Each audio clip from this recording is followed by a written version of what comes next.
Yes, The Reluctant Traveler is back for a third season, and he's riding high after an incredible Toronto Film Festival homecoming.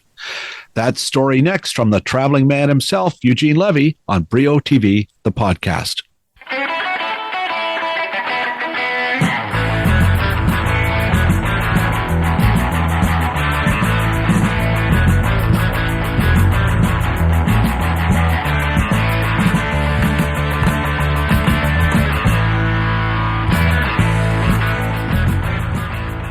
Hi there. Welcome to Brio TV, the podcast. I'm your host, Bill Brio.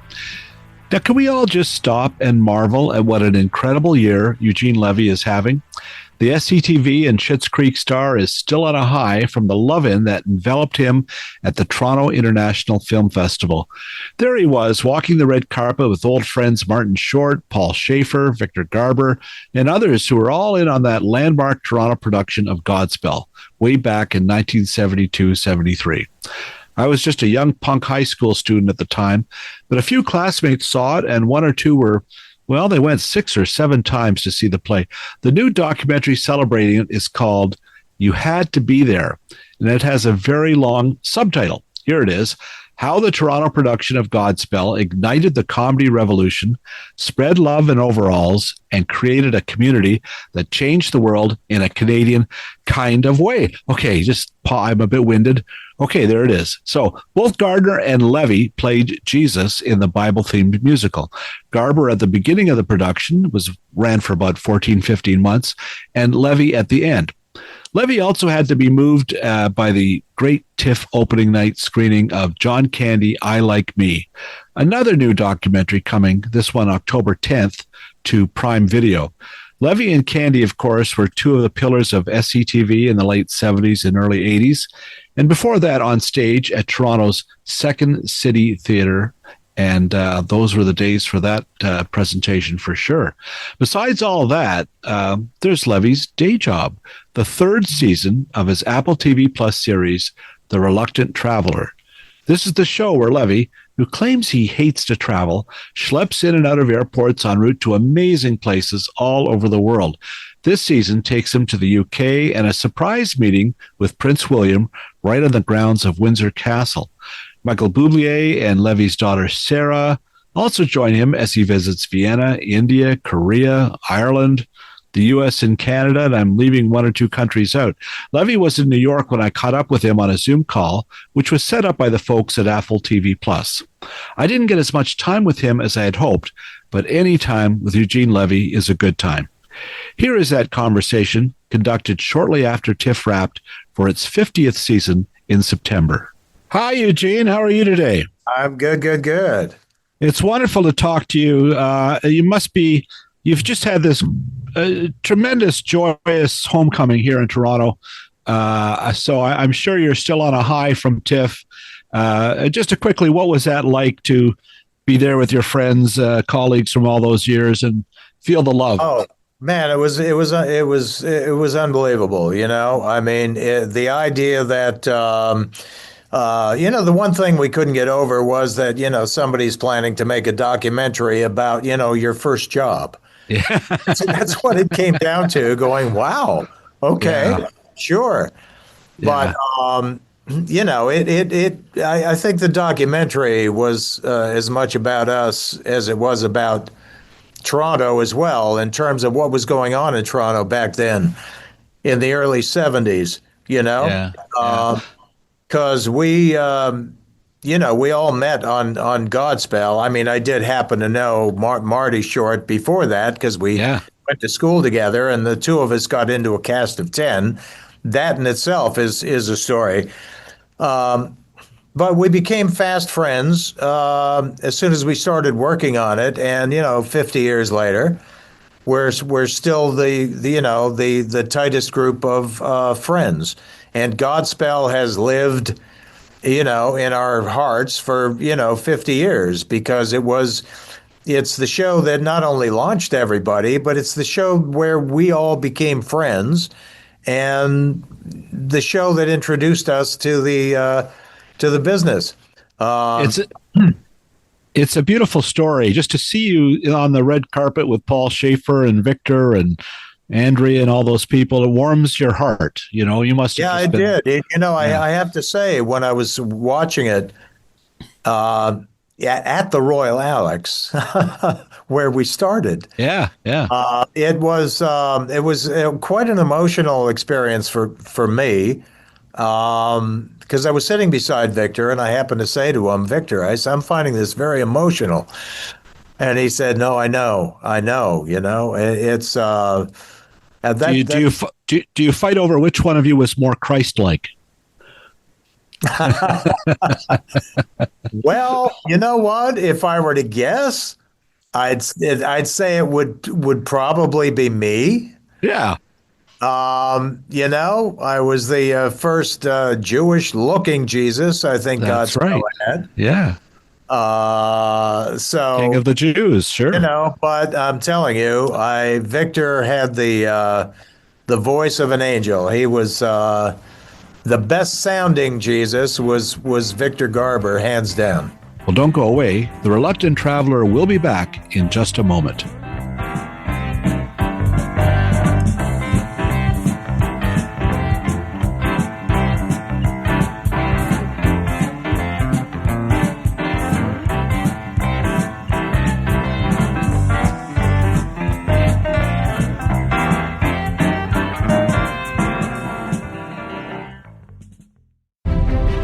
Time once again to check in on Hollywood Suite with our pal, Emily Gagne. Emily, what's new? Well, Bill, are you ready to face the music?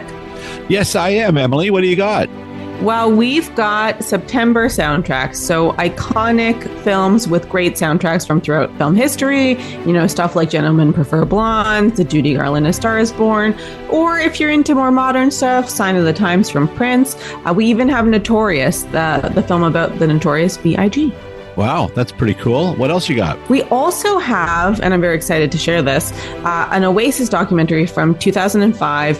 If you have been following the Oasis news cycle, they're touring again. It's really hard to get tickets, so why not just watch their show from the comfort of your own couch? Well, there you have it. Consider Hollywood Suite an oasis of great music all this month. Right, Emily? Right, Bill.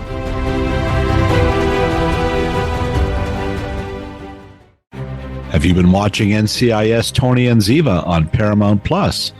Anthony Tony Donazo Jr. is a former NCIS special agent played by Michael Weatherly. Yes, he's a charming, sometimes comedic, often flirtatious guy.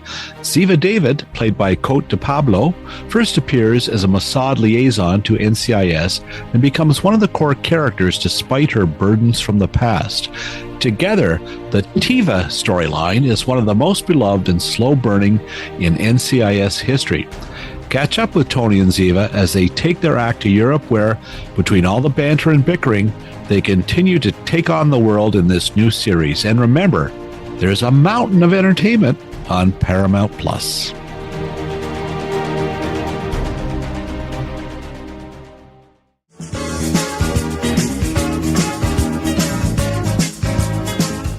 One, two, three. Now that I'm considered something of a traveler, I've challenged myself to complete my own bucket list before actually kicking the bucket. Yeah! Wow, is this good? Welcome to Mexico. Apparently, these are some of the greatest once-in-a-lifetime travel experiences you can have. I don't mean to make you nervous. No. It's a little late for that. Now, wait a minute, Eugene. Don't drive too fast. Do you speak Gaelic? Couple of fucker. Well, that didn't sound good. I can't believe I'm in India. Spectacular. Oh, my. It doesn't get much better than that. And we're back with Eugene Levy. I didn't get to see Godspell. Gene, I've kicked myself for all my life. I was in high school. I know friends who went and they got personal letters from Gilda Radner, so some other time. But let's get to the Reluctant Traveler. This is the third season. And from what I understand, it starts off, you make a bucket list of exactly what you want to do on season 3, right? Yeah. Yeah. Well, I mean, I'm inching closer and closer to being a a more experienced traveler. This year, I kind of put a bucket list together of what I thought would be an interesting travel experience. Not just a location you have to get to, but an experience like celebrating or experiencing Day of the Dead in Mexico. Wow. Yeah. Or celebrating St. Patrick's Day in Ireland, or trying to work out exactly what the K-wave is in South Korea, experiencing the kind of formalities and traditions of an old-fashioned white tie and tails ball in Vienna. Incredible. So it's I think it's an incredible season. I'm actually very excited about this season because I think the shows are incredibly kind of enlightening and incredibly entertaining. Yeah, it's beautiful to watch too. Now, did you know going in that when you were going to England that you would be strolling through the courtyard of Windsor Castle with Prince William? I knew that I would be strolling through the courtyard of Windsor Castle. I did not know I would be strolling through it with Prince William. That was a surprise that was laid on me while we were shooting. Pretty cool. So I knew what the episode was going to be about, and they actually kind of hit me with the biggest surprise. I didn't know what to expect, to be honest, but I was incredibly impressed with this. I'll call him a young man, okay? Okay, yeah, he is. I will call him a young man. I was so impressed with him. He's, I was really taken aback with how at ease he made me feel, and Nice. incredibly intelligent, really smart. And Was His Highness a fan of Schitt's Creek or American Pie, dare say, or what? I did find out he had seen American Pie. Okay. I think he saw it with some pals. And Schitt's Creek, we didn't get into, perhaps because he didn't want to say it. That I don't know, but it was kind of a really entertaining and just a great day, a totally once in a lifetime experience for me, no question. Must have been. More with Gene after this short message.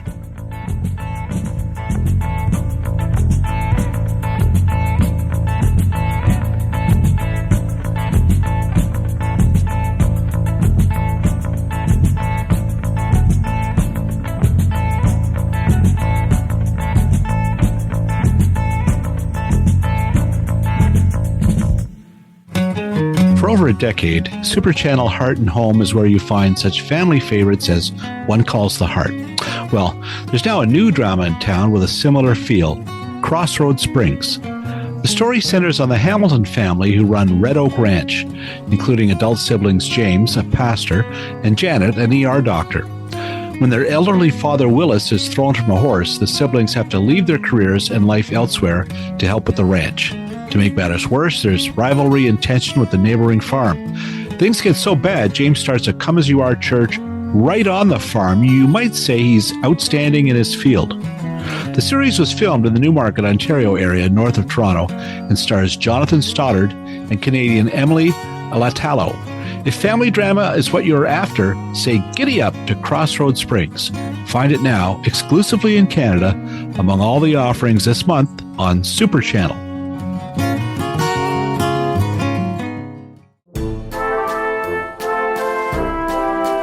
And we're back.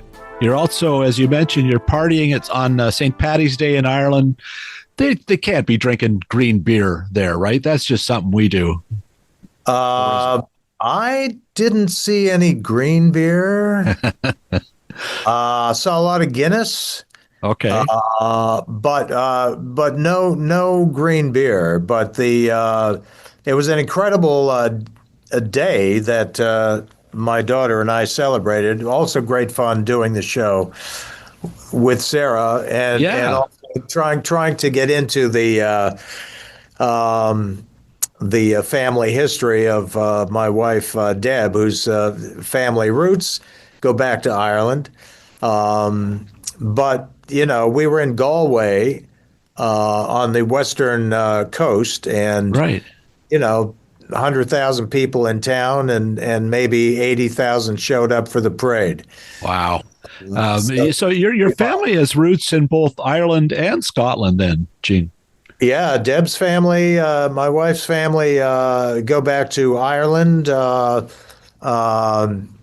think 18th century they came over to Pennsylvania. Wow. And my mom's family grew up in Scotland. So yeah, there's quite a pull over there. Good for you. You're also you make one stop in Canada, in Vancouver. I understand you meet up there with Michael Bublé, right? Yeah, we were in. It was nice to kind of get back, kind of into my own backyard. That's a big yard from Toronto to Vancouver, but it was a lot of fun. I'd been a fan of Michael's for years and years since I first heard his voice, and got to meet him in Vancouver. He lives in Vancouver, and kind of showed me the Vancouver that I had never gotten to see, and it was a lot of fun. I think we had the most laughs in that episode. That's great. Vancouver, of course, just looks. I mean, I'm so happy that Vancouver got to show itself off. Yeah. Had you ever shot a film in Vancouver or worked there? Yes, I'd been there 2 or 3 times for work. But I never got to see the town. You know what I mean? I never really got to get around.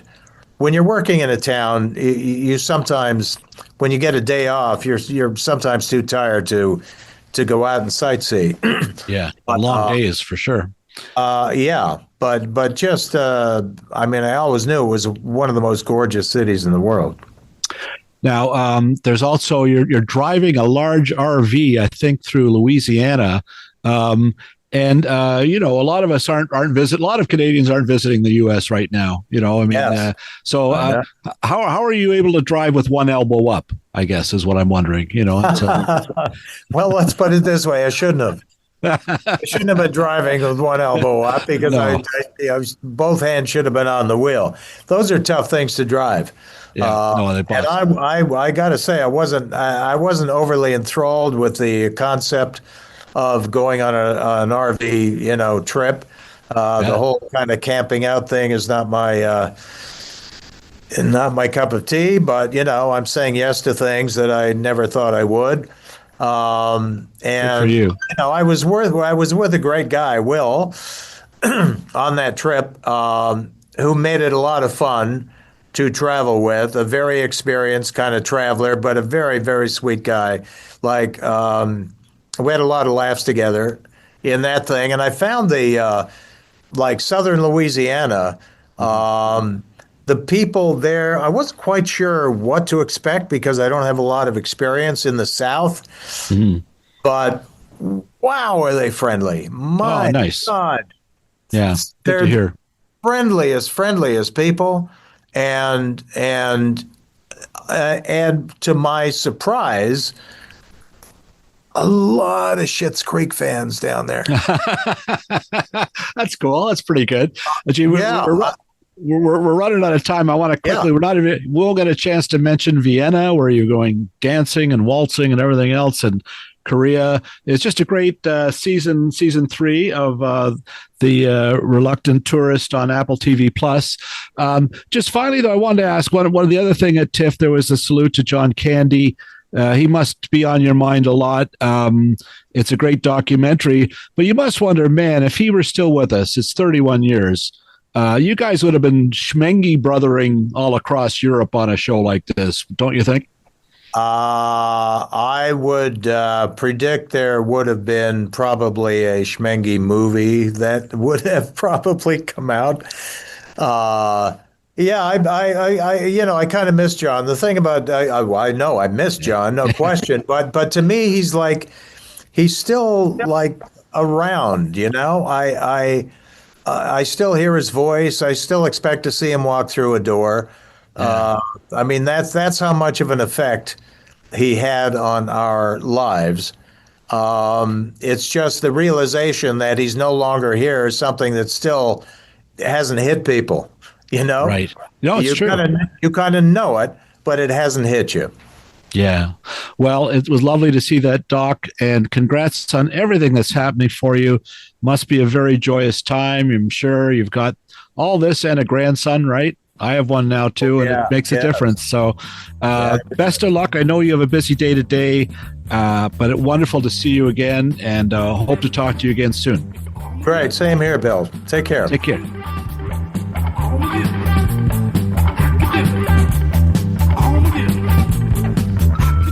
Well, my thanks again to Eugene Levy, who really comes off as one of the heroes of that great Toronto production of Godspell. He made sure his other Hamilton pals, Dave Thomas and, of course, Martin Short, made sure they were part of the auditions. And he also had a hand in making sure Andrea Martin got to be part of this great play as well. Now, look for that documentary when it eventually comes to the CBC in Canada. It's called You Had to Be There. My thanks as always to producer Phil Hong, who turns Schitt's Creek into gold around here, and to BJ Del Conte and Paul Boudra, as well as Stephen Dudley, for the music you hear on this podcast. Finally, thanks to you, listener. If you listened on Apple or other podcast apps, kindly leave us a 5-star rating or a review. It really helps spread the word. I'm Bill Brio. Thanks for listening.